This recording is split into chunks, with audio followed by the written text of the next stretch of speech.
ನಮಸ್ತೆ ವೀಕ್ಷಕರೇ, PR ಅಕಾಡೆಮಿಗೆ ಸ್ವಾಗತ. ನೀವೇನಾದರೂ ಸರ್ಕಾರಿ ಹುದ್ದೆಯನ್ನ ಹುಡುಕ್ತಾ ಇದ್ದೀರಾ ಅಂತ ಹೇಳಿದ್ರೆ 1,10,000 ರೂಪಾಯಿಗಳಕ್ಕಿಂತ ಜಾಸ್ತಿ ಸಂಬಳ ಸಿಗುವಂತಹ ಕೆಲಸದ ಡೀಟೇಲ್ಸ್ನ ತಗೊಂಡ್ಬಂದಿದ್ದೀವಿ. ಇದು ಯಾವ ಸರ್ಕಾರಿ ಹುದ್ದೆ, ಹೇಗೆ ಅರ್ಜಿಯನ್ನ ಹಾಕೋಬೇಕು, ವಯೋಮಿತಿ, ಡೀಟೇಲ್ಸ್, ಎಜುಕೇಶನ್, ಕ್ವಾಲಿಫಿಕೇಶನ್ ಇದೆಲ್ಲದರ ಬಗ್ಗೆ ಸಂಪೂರ್ಣ ಮಾಹಿತಿಯನ್ನ ನಿಮಗೆ ತಿಳಿಸ್ಕೊಡ್ತೀನಿ. ವಿಡಿಯೋನ ಕೊನೆ ತನಕ ನೋಡಿ. ವಿಡಿಯೋ ಶುರು ಮಾಡೋಕ್ಕೂ ಮುಂಚೆ ಇನ್ನು ನಮ್ಮ ಚಾನಲ್ ಸಬ್ಸ್ಕ್ರೈಬ್ ಆಗಿಲ್ಲ ಅಂತ ಹೇಳಿದ್ರೆ ಇವಾಗಲೇ ಸಬ್ಸ್ಕ್ರೈಬ್ ಆಗಿ. ಪ್ರತಿದಿನನೂ ಗೌರ್ಮೆಂಟ್ ಜಾಬ್ ಡೀಟೇಲ್ಸ್ ನಿಮಗೆ ತಲುಪಿಸ್ತೀವಿ. ಹಾಗೆ ಅದರ ಪಕ್ಕದಲ್ಲೇ ಇರೋ ಬೆಲ್ ಐಕನ್ನ ಕೂಡ ಪ್ರೆಸ್ ಮಾಡಿ. ವಿಡಿಯೋ ಅಪ್ಲೋಡ್ ಆಗಿದ ತಕ್ಷಣ ನಿಮಗೆ ನೋಟಿಫಿಕೇಶನ್ ಬರುತ್ತೆ. ಆದಷ್ಟು ಬೇಗ ಅರ್ಜಿಯನ್ನ ಹಾಕೋಬಹುದು. ಇವಾಗ ವಿಡಿಯೋನ ಶುರು ಮಾಡೋಣ. KEA ಅಂತ ಹೇಳಿದ್ರೆ ಕರ್ನಾಟಕ ಎಕ್ಸಾಮಿನೇಷನ್ಸ್ ಅಥಾರಿಟಿ, ಕರ್ನಾಟಕ ಪರೀಕ್ಷಾ ಪ್ರಾಧಿಕಾರದವರು ಹುದ್ದೆಗಳಿಗೆ ಅರ್ಜಿಯನ್ನು ಕರೆದಿದ್ದಾರೆ. FDA, SDF, first division assistant, second division assistant, assistant manager, junior engineer, accountant ಈ ಥರ ಹಲವಾರು ಹುದ್ದೆಗಳು ಖಾಲಿ ಇದೆ. ಟೋಟಲ್ 708 ಪೋಸ್ಟ್ಗಳು ಖಾಲಿ ಇರುತ್ತೆ. ಉದ್ಯೋಗ ಸ್ಥಳ ಕರ್ನಾಟಕ. ಸ್ಯಾಲ್ರಿ 21,400 ರೂಪಾಯಿಂದ ಹಿಡಿದು 1,12,900 ರೂಪಾಯಿ ತನಕ ತಿಂಗಳಿಗೆ ಸ್ಯಾಲ್ರಿ ಇರುವಂತಹ ಜಾಬ್ಗಳು ಇದಾಗಿದೆ. ಯಾವ್ಯಾವ ಡಿಪಾರ್ಟ್ಮೆಂಟ್ನಲ್ಲಿ ಎಷ್ಟೆಷ್ಟು ಹುದ್ದೆ ಖಾಲಿ ಇದೆ ಅನ್ನೋದನ್ನ ತಿಳಿಸ್ಕೊಡ್ತಾ ಇದ್ದೀನಿ, ನೋಡ್ಕೊಳ್ಳಿ. ಮೊದಲನೇದಾಗಿ BDA ಅಂದರೆ ಬೆಂಗಳೂರು ಡೆವಲಪ್ಮೆಂಟ್ ಅಥಾರಿಟಿ, ಅಂದರೆ ಬೆಂಗಳೂರು ಅಭಿವೃದ್ಧಿ ಪ್ರಾಧಿಕಾರದವರು ಹುದ್ದೆಗಳಿಗೆ ಅರ್ಜಿಯನ್ನು ಕರೆದಿದ್ದಾರೆ. RPCಯಲ್ಲಿ 18 ಹುದ್ದೆ ಖಾಲಿ ಇದೆ. KK ಅಂದರೆ ಕಲ್ಯಾಣ ಕರ್ನಾಟಕದಲ್ಲಿ 7 ಹುದ್ದೆ ಖಾಲಿ ಇದೆ. Next, Karnataka soaps and detergents limited KSDLನಿಂದ ಹುದ್ದೆಗಳಿಗೆ ಕರೆದಿದ್ದಾರೆ. RPCಯಲ್ಲಿ 7 ಹುದ್ದೆ, ಕಲ್ಯಾಣ ಕರ್ನಾಟಕದಲ್ಲಿ 14 ಹುದ್ದೆ. Rajiv Gandhi university of health and ಸೈನ್ಸಸ್ನಲ್ಲಿ RPCಯಲ್ಲಿ 40 ಹುದ್ದೆ, KKನಲ್ಲಿ 4 ಹುದ್ದೆ. KKRTC ಅಂದರೆ Kalyana Karnataka road transport corporation, ಅದರಲ್ಲಿ 63 ಹುದ್ದೆ RPC, 253 ಹುದ್ದೆ ಕಲ್ಯಾಣ ಕರ್ನಾಟಕದಲ್ಲಿರುತ್ತೆ. NWKRTC ಅಂದರೆ north west Karnataka road transport ಕಾರ್ಪೊರೇಷನ್ನಿಂದ 19 RPC ಹುದ್ದೆ ಇರುತ್ತೆ. ಅಗ್ರಿಕಲ್ಚರಲ್ ಸೇಲ್ಸ್ ಡಿಪಾರ್ಟ್ಮೆಂಟ್ನಲ್ಲಿ 180 RPC ಹುದ್ದೆಗಳಿರುತ್ತೆ. ಡಿಪಾರ್ಟ್ಮೆಂಟ್ ಆಫ್ ಟೆಕ್ನಿಕಲ್ ಎಜುಕೇಷನ್ನಲ್ಲಿ 50 RPC ಹುದ್ದೆ, 43 ಕಲ್ಯಾಣ ಕರ್ನಾಟಕ ಹುದ್ದೆ.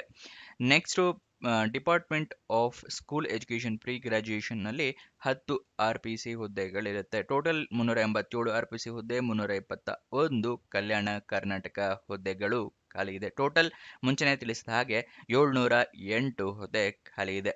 ನೆಕ್ಸ್ಟು ಹೇಗೆ ಅರ್ಜಿಯನ್ನು ಹಾಕೋಬೇಕು ಮತ್ತು ಅದೆಲ್ಲದರ ಡೀಟೇಲ್ಸ್ನ ತಿಳಿಸ್ಕೊಡ್ತೀನಿ. ಅದಕ್ಕಿಂತ ಮುಂಚೆ ದಯವಿಟ್ಟು ಇನ್ನೂ ಲೈಕ್ ಮಾಡಿಲ್ಲ ಅಂತ ಹೇಳಿದ್ರೆ ಆ ಲೈಕ್ ಬಟನ್ನ ಪ್ರೆಸ್ ಮಾಡಿ. ನೀವು ಲೈಕ್ ಮಾಡಿದಾಗ ಹಲವಾರು ಜನರಿಗೆ ವಿಡಿಯೋ ತಲುಪುತ್ತೆ. ಮತ್ತು ದಯವಿಟ್ಟು ಕಮೆಂಟ್ ಮಾಡೋದು ಮರಿಬೇಡಿ. ಏನಾದರೂ ಒಂದು ಕಮೆಂಟ್ ಮಾಡಿ, ಒಂದು ಎಮೋಜಿನೋ, ಒಂದು ಡಾಟೋ, ಏನಾದರೂ ಒಂದು ಕಮೆಂಟ್ ಮಾಡಿ. ನೀವು ಕಮೆಂಟ್ ಮಾಡಿದಾಗ ಸ್ವಲ್ಪ ವಿಡಿಯೋಗೆ ರೀಚ್ ಸಿಗುತ್ತೆ. ಮತ್ತು ನಿಮಗೇನಾದರೂ ಗೊತ್ತಿಲ್ಲ ಅಥವಾ ಹೊಸ ವೀಕ್ಷಕರಾದರೆ ತಿಳಿಸ್ಕೊಡ್ತಾ ಇದ್ದೀನಿ. ವೆಬ್ಸೈಟ್ನ ಶುರು ಮಾಡಿದ್ದೀವಿ. ಯಾವ ವೆಬ್ಸೈಟ್ ಅಂತ ಕೇಳ್ತಾ ಇದ್ದೀರಾ? ನಮ್ಮದೇ ವೆಬ್ಸೈಟ್ ಕಂಡ್ರಿ, prgovernmentjobs.com ಅಂತ ಹೇಳಿ. ಅಂದರೆ prgovtjobs.com ಅಂತ ಹೇಳಿ ನಿಮಗೆ ಹೊಸ ವೆಬ್ಸೈಟ್ನ ಕ್ರಿಯೇಟ್ ಮಾಡಿದ್ದೀವಿ. ಇದರ ಲಿಂಕು ಡಿಸ್ಕ್ರಿಪ್ಷನ್ ಮತ್ತು ಕಮೆಂಟ್ ಬಾಕ್ಸ್ನಲ್ಲಿ ಕೊಟ್ಟಿದ್ವಿ. ಏನಕ್ಕೆ ವೆಬ್ಸೈಟ್ ಕ್ರಿಯೇಟ್ ಮಾಡಿದ್ದೀವಿ ಅಂದರೆ ಯೂಟ್ಯೂಬ್ನಲ್ಲಿ 2 ರಿಂದ 3 ಜಾಬ್ ಡೀಟೇಲ್ಸ್ ತಿಳಿಸ್ಕೊಡ್ಬೋದು ಪ್ರತಿದಿನಕ್ಕೆ. ಆದರೆ ವೆಬ್ಸೈಟ್ ಕ್ರಿಯೇಟ್ ಮಾಡಿದರೆ ಪ್ರತಿದಿನಕ್ಕೆ ಹಲವಾರು ಜಾಬ್ ಡೀಟೇಲ್ಸ್ನ ತಿಳಿಸ್ಕೊಡ್ಬೋದು ಅಂತೇಳಿ ಕ್ರಿಯೇಟ್ ಮಾಡಿದ್ವಿ. ಇದನ್ನ ಸದುಪಯೋಗ ಪಡಿಸ್ಕೊಳ್ಳಿ. ಅದರ ಕಮೆಂಟ್ ಬಾಕ್ಸು ಅಥವಾ ಡಿಸ್ಕ್ರಿಪ್ಷನ್ ಇಂದ ಕ್ಲಿಕ್ ಮಾಡಿದ್ರೆ ಈ ರೀತಿ ಒಂದು ಪೇಜ್ ಓಪನ್ ಆಗುತ್ತೆ ನಮ್ಮ ವೆಬ್ಸೈಟ್ದು. ಇಲ್ಲಿ ಕರ್ನಾಟಕ ಗೌರ್ಮೆಂಟ್ ಜಾಬ್ಸು, ಇಲ್ಲಿ central government 10th pass, 12th pass, degree jobs, ಈ ಥರ ಹಲವಾರು ಕೆಟಗರಿಯ ಜಾಬ್ಸ್ ಇದೆ. ನಿಮ್ಮ ಎಜುಕೇಷನ್ ಕ್ವಾಲಿಫಿಕೇಷನ್ಗೆ ಯಾವ್ದು ಸೂಟ್ ಆಗುತ್ತೆ ನೋಡಿ ಅದನ್ನು ಕ್ಲಿಕ್ ಮಾಡ್ಕೊಳ್ಳಿ. ಸ್ಕ್ರೋಲ್ ಡೌನ್ ಮಾಡಿದ್ರೆ ಕನ್ನಡದಲ್ಲಿ ಕೂಡ ಬಟನ್ಸ್ಗಳನ್ನ ಕೊಟ್ಟಿದ್ದೀವಿ. ಕನ್ನಡ, ಇಂಗ್ಲೀಷ್ ಯಾವುದ್ರಲ್ಲಿ ಬೇಕಾದರೂ ಕ್ಲಿಕ್ ಮಾಡಬಹುದು. ಸ್ಕ್ರೋಲ್ ಡೌನ್ ಮಾಡಿದ್ರೆ ಇಲ್ಲಿ Karnataka government jobs, central government 10th pass ಜಾಬ್ಸ್ನ ಲಿಸ್ಟ್ಗಳನ್ನ ಕೊಟ್ಟಿದ್ದೀವಿ. ಇಲ್ಲಿ ಎಲ್ಲ ಲಿಸ್ಟ್ನ ನೋಡ್ಕೋಬೋದು. ಇಲ್ಲಿ ಸ್ಕ್ರೋಲ್ ಡೌನ್ ಮಾಡ್ಕೊಂಡು ನೋಡ್ಕೋಬಹುದು. ಮೊಬೈಲ್ನಲ್ಲಿ ಆಗಿದ್ರು ಅಷ್ಟೇ ಇದನ್ನು ಸ್ಕ್ರೋಲ್ ಡೌನ್ ಮಾಡಿದ್ರೆ ನಿಮಗೆ ಡೀಟೇಲ್ಸ್ ಸಿಗುತ್ತೆ. ಕೆಳಗಡೆ ಮೋರ್ ಜಾಬ್ಸ್ ಅಂತಿದೆಯಲ್ಲ, ಇದನ್ನು ಕ್ಲಿಕ್ ಮಾಡಿದ್ರೆ ಇನ್ನೂ ಹಲವಾರು ಜಾಬ್ಸ್ ಓಪನ್ ಆಗುತ್ತೆ. ಕರ್ನಾಟಕ ಗೌರ್ಮೆಂಟಿಂದು, ಸೆಂಟ್ರಲ್ ಗೌರ್ಮೆಂಟ್ ಮತ್ತು 10th ಪಾಸ್ ಜಾಬ್ಸಿಂದು ಹಲವಾರು ಜಾಬ್ಸ್ ಡೀಟೇಲ್ಸ್ ಓಪನ್ ಆಗುತ್ತೆ. ಅದನ್ನು ಪಡ್ಕೊಳ್ಳಿ ಯಾವ ಜಾಬ್ ಡೀಟೇಲ್ಸ್ ಬೇಕು ಅಂತ. ಆದರೆ ನೀವು ಕೇಳ್ಬೋದು, ಈ ವೆಬ್ಸೈಟ್ನಲ್ಲಿ ಜಾಬ್ ಡೀಟೇಲ್ಸ್ ಅಪ್ಲೋಡ್ ಆಗಿದ ತಕ್ಷಣ ನಿಮಗೆ ಹೇಗೆ ಗೊತ್ತಾಗುತ್ತೆ ಅಂತ ಹೇಳಿದ್ರೆ, ನಾವು ನಿಮಗೆ ವಾಟ್ಸಪ್ ಮತ್ತು ಟೆಲಿಗ್ರಾಮ್ ಚಾನಲ್ನಿಂದ ಲಿಂಕ್ನ ಪ್ರೊವೈಡ್ ಮಾಡ್ತೀವಿ. ಸೊ ಅದನ್ನು ಫಾಲೋ ಮಾಡಿ. ಡಿಸ್ಕ್ರಿಪ್ಷನ್ನು ಮತ್ತು ಕಮೆಂಟ್ ಬಾಕ್ಸ್ನಲ್ಲಿ ಈ ಸೋಷಿಯಲ್ ಮೀಡಿಯಾ ಚಾನಲ್ಸ್ನ ಲಿಂಕ್ ಕೊಟ್ಟಿದ್ದೀನಿ ಡಿಸ್ಕ್ರಿಪ್ಷನ್ನಲ್ಲಿ. ಅಲ್ಲಿಂದ ಕ್ಲಿಕ್ ಮಾಡಿದ್ರೆ ನೀವು ಟೆಲಿಗ್ರಾಮ್ನ ಜಾಯ್ನ್ ಆಗ್ಬೋದು. ಅಲ್ಲಿಂದನೇ ಕ್ಲಿಕ್ ಮಾಡಿ ವಾಟ್ಸಪ್ ಚಾನಲ್ನ ಕೂಡ ಜಾಯ್ನ್ ಆಗ್ಬೋದು. ಪ್ರತಿದಿನ ಜಾಬ್ ಡೀಟೇಲ್ಸ್ ಅಪ್ಲೋಡ್ ಆಗಿದ ತಕ್ಷಣ ಈ ಜಾಬ್ ಡೀಟೇಲ್ಸ್ ಅಪ್ಲೋಡ್ ಆಗಿದೆ, ಇದರ ಲಿಂಕ್ ಅಂತ ಹೇಳಿ ನಿಮಗೆ ಪ್ರೊವೈಡ್ ಮಾಡ್ತೀವಿ. ಮತ್ತು ಕೊನೆ ದಿನಾಂಕ ಹತ್ತಿರ ಬರ್ತಿದ್ದಾಗೆ ಈ ಜಾಬ್ಸ್ ಕೊನೆಗೊಳ್ತಾ ಇದೆ ಅಂತ ಹೇಳಿ ಅದರ ಲಿಂಕ್ ಕೊಡ್ತೀವಿ. ನೀವು ಆದಷ್ಟು ಬೇಗ ಅರ್ಜಿಯನ್ನು ಹಾಕೊಳ್ಳೋಕ್ಕೆ ಹೆಲ್ಪ್ ಆಗುತ್ತೆ. ವಾಟ್ಸಪ್ ಮತ್ತು ಟೆಲಿಗ್ರಾಮ್ನ ಜಾಯಿನ್ ಆಗೋದು ಮರಿಬೇಡಿ. ಇವಾಗ ಅರ್ಜಿ ಶುಲ್ಕವನ್ನ ಡೀಟೇಲ್ಸ್ ತಿಳ್ಕೊಳ್ಳೋಣ. ಅರ್ಜಿ ಶುಲ್ಕ ಅಂದ್ರೆ ಅಪ್ಲಿಕೇಶನ್ ಫೀಸ್ ಎಷ್ಟೆಷ್ಟಿರುತ್ತೆ ಅಂತ ಹೇಳಿ. 2A 2B 3A 3B ಕ್ಯಾಂಡಿಡೇಟ್ಸ್ಗಳಿಗೆ 750 ರೂಪಾಯಿ ಅರ್ಜಿ ಶುಲ್ಕವನ್ನು ಇಟ್ಟಿರ್ತಾರೆ. SC ST ಕ್ಯಾಂಡಿಡೇಟ್ಸ್ಗಳಿಗೆ ಮತ್ತೆ ಎಕ್ಸ್ ಆರ್ಮಿ ಕ್ಯಾಂಡಿಡೇಟ್ಸ್ಗಳಿಗೆ 500 ರೂಪಾಯಿ ಅರ್ಜಿ ಶುಲ್ಕವನ್ನು ಇಟ್ಟಿರ್ತಾರೆ. ಮತ್ತೆ PWD ಅಂದ್ರೆ ಅಂಗವಿಕಲ ಕ್ಯಾಂಡಿಡೇಟ್ಸ್ಗಳಿಗೆ 250 ರೂಪಾಯಿ ಅರ್ಜಿ ಶುಲ್ಕವನ್ನು ಇಟ್ಟಿರ್ತಾರೆ. ಅರ್ಜಿ ಶುಲ್ಕವನ್ನ ಆನ್ಲೈನ್ ಮುಖಾಂತರ ನೀವು ಪೇ ಮಾಡಬೇಕಾಗುತ್ತೆ. ಮತ್ತೆ ಇದೆಲ್ಲ ರಿಸರ್ವೇಶನ್ ನೀವು ಪಡ್ಕೋಬೇಕು ಅಂತ ಹೇಳಿದ್ರೆ ನಿಮ್ಮ ಹತ್ರ ಸರ್ಟಿಫಿಕೇಟ್ಸ್ ಇರಬೇಕಾಗುತ್ತೆ. 2A 2B 3A 3B certificate ಇರಬೇಕು. SC ST ಇದ್ರೆ ಜಾತಿ ಪ್ರಮಾಣ ಪತ್ರ ಇರಬೇಕಾಗುತ್ತೆ. ಎಕ್ಸ್ ಆರ್ಮಿ ಆಗಿದ್ರೆ ಎಕ್ಸ್ ಸರ್ವಿಸ್ ಮೆನ್ ಸರ್ಟಿಫಿಕೇಟ್ ಇರಬೇಕಾಗುತ್ತೆ. PWD ಅಂದ್ರೆ ಪರ್ಸನ್ ವಿತ್ ಡಿಸಬಿಲಿಟಿ ಕ್ಯಾಂಡಿಡೇಟ್ಸ್ ಆಗಿದ್ರೆ ಡಿಸಬಿಲಿಟಿ ಸರ್ಟಿಫಿಕೇಟ್ ಅಂದ್ರೆ ಅಂಗವಿಕಲತೆಯನ್ನು ಪ್ರೂವ್ ಮಾಡುವಂತಹ ಪ್ರಮಾಣ ಪತ್ರ ನಿಮ್ಮ ಹತ್ರ ಇರಬೇಕಾಗುತ್ತೆ.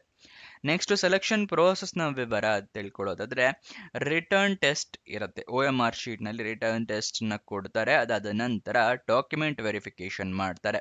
ನಿಮ್ಮ ಎಲ್ಲ ಡಾಕ್ಯುಮೆಂಟ್ಸ್ ಒರಿಜಿನಲ್ ಏನು ಅಂತ ಹೇಳ ಚೆಕ್ ಮಾಡೋದಕ್ಕೆ ಡಾಕ್ಯುಮೆಂಟ್ ವೆರಿಫಿಕೇಶನ್ ಇಟ್ಟಿರ್ತಾರೆ. ಅದಾದ ನಂತರ ನಿಮ್ಮನ್ನ ಇಂಟರ್ವ್ಯೂ ಅಂದ್ರೆ ಸಂದರ್ಶನಕ್ಕೆ ಕರೀತಾರೆ. ಇದಿಷ್ಟು ಸೆಲೆಕ್ಷನ್ ಪ್ರೋಸೆಸ್ನ ವಿವರ ಆಗಿದೆ.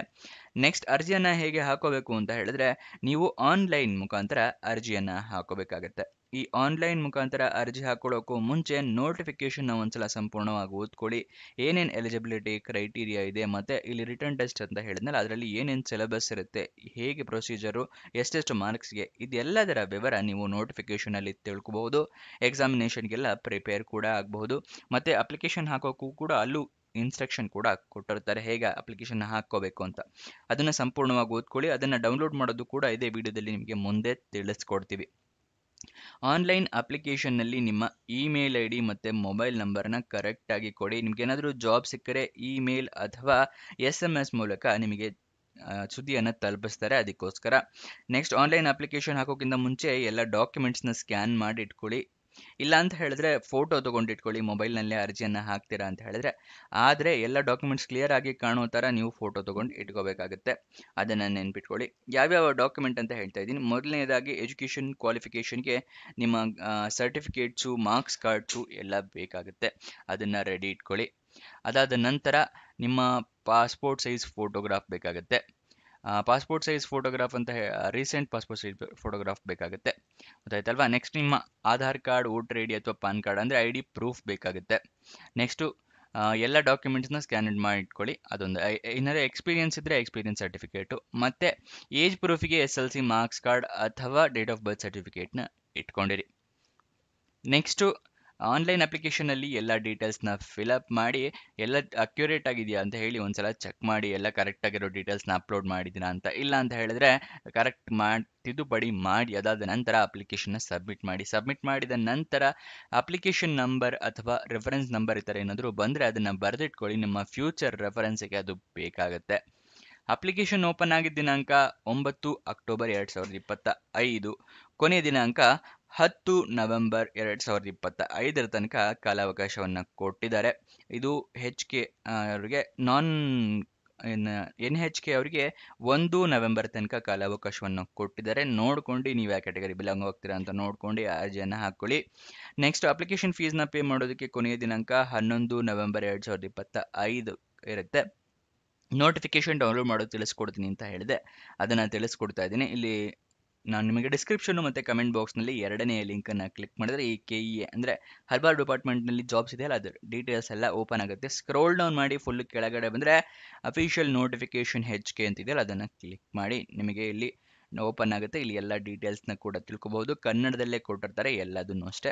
ಇಲ್ಲಿ ನೋಡಿ, ಇಲ್ಲಿ ಯಾವ್ಯಾವ ಡಿಪಾರ್ಟ್ಮೆಂಟ್ನಲ್ಲಿ ಎಷ್ಟೆಷ್ಟು ಹುದ್ದೆ ಖಾಲಿ ಇದೆ ಅಂತ ಇದೆ. ಬೆಂಗಳೂರು ಅಭಿವೃದ್ಧಿ ಪ್ರಾಧಿಕಾರ, Karnataka soaps and detergents, Rajiv Gandhi Kalyana Karnataka ಸಾರಿಗೆ ನಿಗಮ, ತಾಂತ್ರಿಕ ಶಿಕ್ಷಣ ಇಲಾಖೆ, ಇದರ ಹಲವಾರು ಡಿಪಾರ್ಟ್ಮೆಂಟ್ನಲ್ಲಿ ಖಾಲಿ ಇರೋದನ್ನ ತಿಳ್ಕೊಬಹುದು. ಆಮೇಲೆ ಎಷ್ಟೆಷ್ಟು ಸ್ಯಾಲ್ರಿ ಇರುತ್ತೆ, ಎಷ್ಟು ಹುದ್ದೆ ಖಾಲಿ ಇದೆ, ಅದೆಲ್ಲದರ ವಿವರ ತಿಳ್ಕೊಬೋದು ನೀವು, ಗೊತ್ತಾಯ್ತಲ್ವಾ.